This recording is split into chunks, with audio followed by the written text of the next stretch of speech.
এটা নিঃসন্দেহে আনন্দের। এবং যারা এই অফার লেটার পেয়েছেন তাদের ভবিষ্যৎ উজ্জ্বল হোক এবং কাজের মধ্য দিয়েই তারা চাকরি যে পেলেন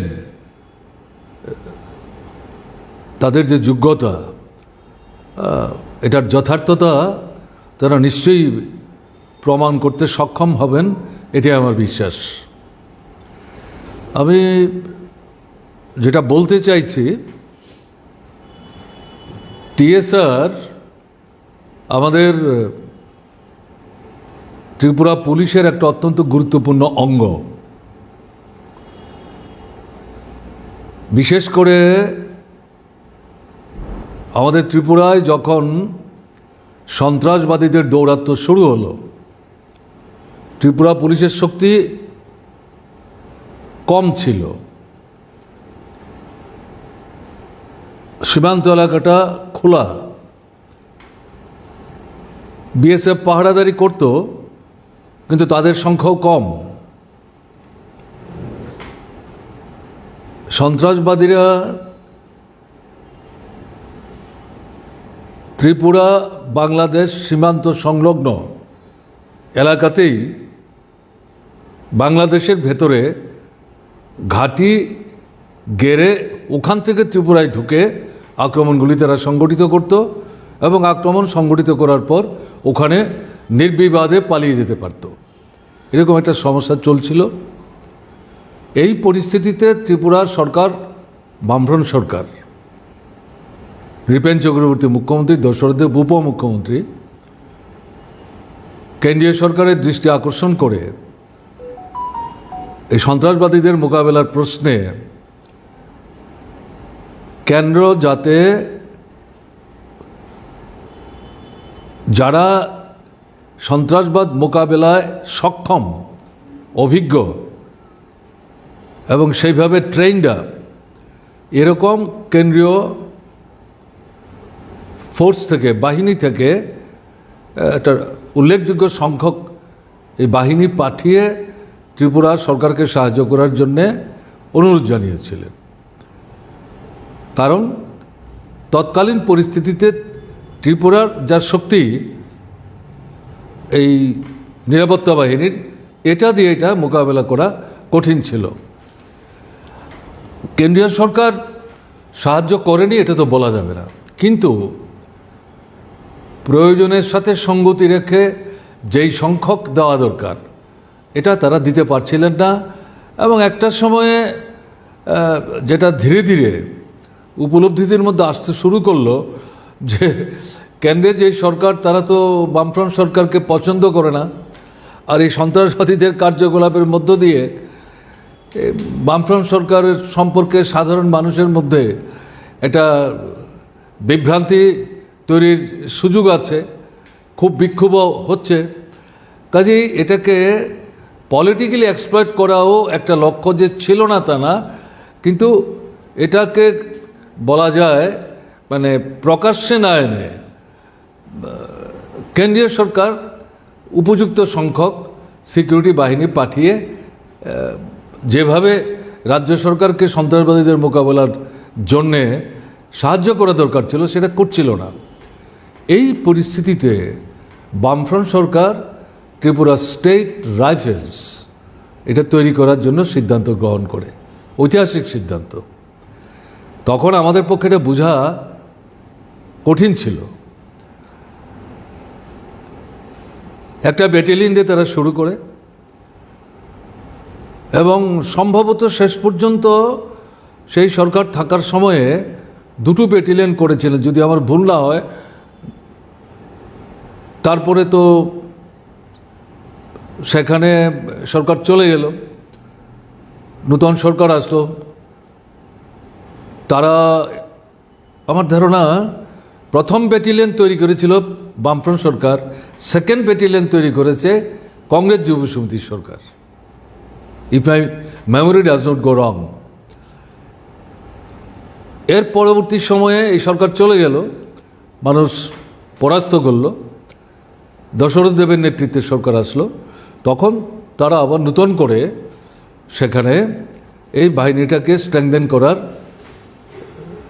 চেষ্টা করতে থাকেন। কারণ থার্ড লেফট্রন গভর্নমেন্ট আসার পর সন্ত্রাসবাদীদের আক্রমণের ব্যাপকতা এবং তীব্রতা বাড়তে থাকে। সেই পরিস্থিতিতে কেন্দ্র থেকে যেভাবে সাহায্য আগেও পাওয়া যায়নি, তখনও সেভাবে পাওয়া যাচ্ছিল না। বিএসএফের স্ট্রেংথ খানিকটা বাড়িয়েছিল। সেই পরিস্থিতিতে সরকার তার আর্থিক সীমাবদ্ধতা সত্ত্বেও টিএসআর বাহিনী নূতন করে তৈরি করার জন্য উদ্যোগ গ্রহণ করে। দেখতে দেখতে 5 বছর চলে যায়। আমার ধারণা সেই সময় 1-2টা নতুন ব্যাটালিয়ন হয়তো তৈরি করার যে প্রক্রিয়াগুলি সম্পন্ন করে এগিয়েও যাচ্ছিল। সবটা খুব মানে এক্স্যাক্টলি এই মুহূর্তে ছট করে আমার পক্ষে বলা সম্ভব হচ্ছে না। আমি যদি আগে জানতাম তাহলে তথ্য দিই সংগ্রহ করে নিয়ে হয়তো বলতে পারতাম। সবটা আমার স্মরণশক্তি থেকে বলবার চেষ্টা করছি। এর পরবর্তী সময়ে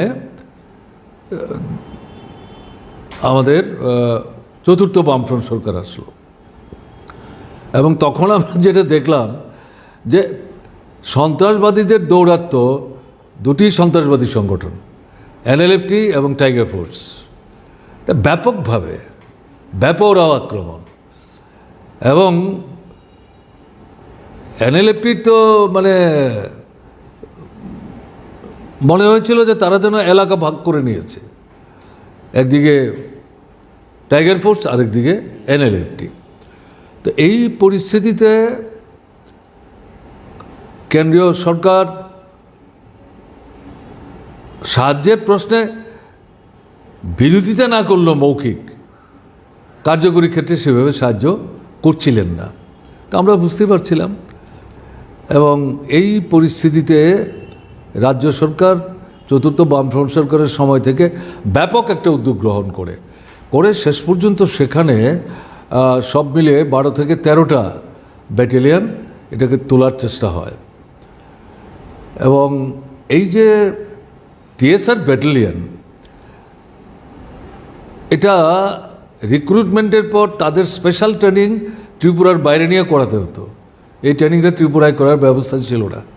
এই বামফ্রন্ট সরকার এই ত্রিপুরাতেই এই টিএসআর ব্যাটালিয়নের যে হেডকোয়ার্টারগুলো, তার মধ্যে একটা হেডকোয়ার্টারকে আইডেন্টিফাই করে এই স্পেশাল ট্রেনিংটা দেওয়ার জন্য সেই ব্যাটালিয়ন হেডকোয়ার্টারটাকেই সেখানে চিহ্নিত করে তাকে সেভাবে ডেভেলপ করার চেষ্টা হয়, যেটা অবিভক্ত কমলপুর মহকুমার মধ্যে।